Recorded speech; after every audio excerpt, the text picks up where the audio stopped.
राजनीति और कूटनीति को अगर लेकर हम बात करें तो बांकीपुर उपचुनाव अपनी कूटनीतिक व्यवस्था के लिए हमेशा याद किया जाएगा, क्योंकि अब तक का घटनाक्रम तो कुछ यही इशारा कर रहा है। सबसे पहले जनसुराज ने अपने प्रत्याशी की घोषणा की, प्रशांत किशोर खुद चुनावी मैदान में उतरे। उसके बाद अगर बात करें तो आरजेडी ने रेखा गुप्ता को चुनावी मैदान में उतारा, और एक तरफ देखें तो बीजेपी, जिसकी तैयारी हमेशा चुनाव में मुकम्मल दिखती है, लेकिन इस बार बांकीपुर उपचुनाव में कुछ उल्टा दिख रहा है। वो पार्टी जो अपने कैंडिडेट पे नज़र बनाती है, वो पार्टी जो अपने कैंडिडेट के चुनाव करने में फिल्ट्रेशन रखती है, अलग अलग संगठनात्मक तरीके से कैंडिडेट का चुनाव किया जाता है और कैंडिडेट पे अलग तरीके से रिसर्च किया जाता है, उसी पार्टी के कैंडिडेट ने बांकीपुर उपचुनाव में अपना नामांकन किया और एक रात बाद ही नामांकन वापस ले लिया।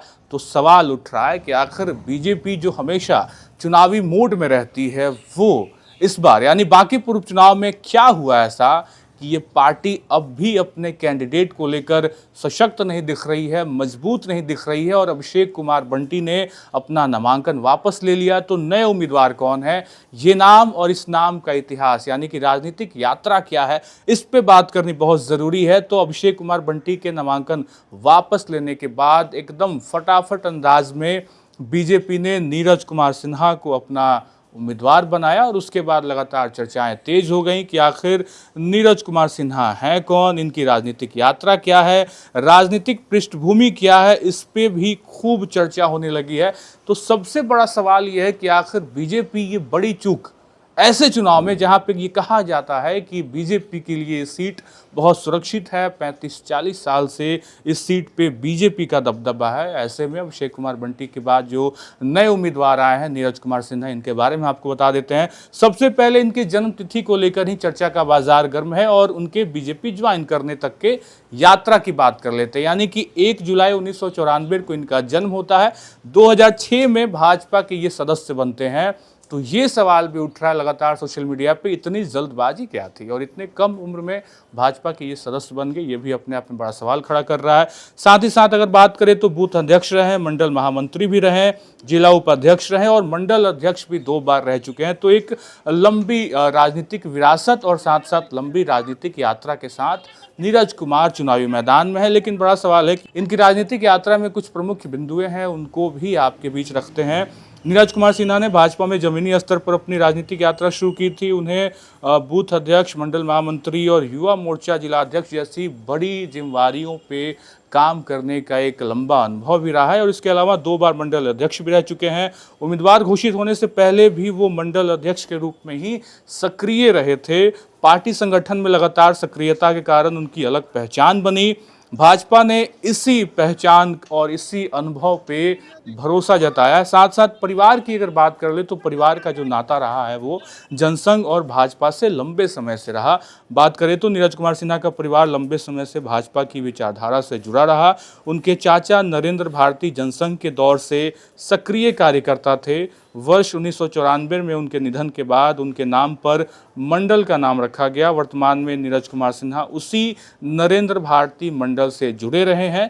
राजनीतिक विरासत और अनुभव की बात कर ले तो लगातार पार्टी में बड़े पद पे रहे और जिम्मेवारियों को बेहतर तरीके से इन्होंने निर्वहन किया है। यही कारण है कि पार्टी ने बहुत ही आनंद फानंद में फटाफट इनके नाम की घोषणा की। और नवादा से कनेक्शन है, नितिन नवीन के करीबी माने जाते हैं, इस बात की भी चर्चा है।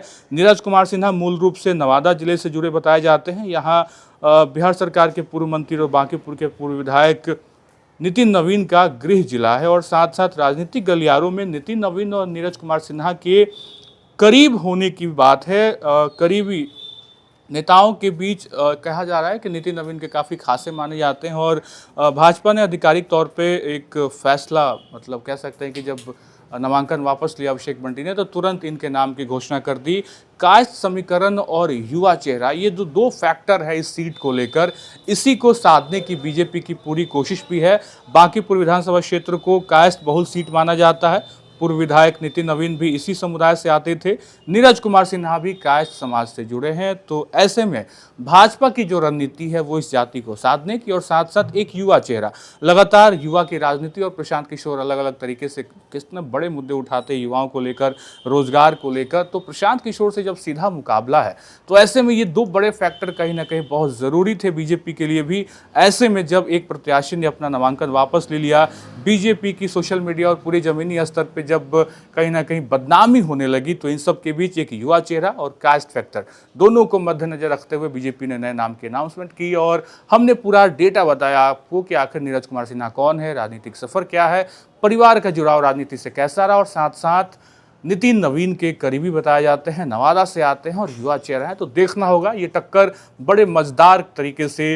अब 30 तारीख का इंतजार रहेगा, आखिर क्या कुछ होने जा रहा है इस चुनाव में। आज 11 तारीख है, अभी बहुत लंबे समय का इंतजार है, लेकिन इन सब के बीच लगातार राजनीतिक घटना तो कूटनीति की तरफ इशारा कर रही है कि आखिर ये सीट कैसे जीती जाए। हर पार्टी इसी कूटनीति में लगी हुई है। प्रशांत किशोर की कल पदयात्रा थी शाम में, देर शाम यही खबर। पदयात्रा के बीच में भी हमने आपको ब्रेक करके बताई थी खबर अनफिल्टर्ड पे। अब बाकी का इंतजार और आपके वोट की ताकत तय करेगी बांकीपुर क्या एक बार फिर से बीजेपी की झोली में जाती है या फिर जनसुराज प्रशांत किशोर अपने सरताज पे कहीं ना कहीं जीत का परचम लहराएंगे।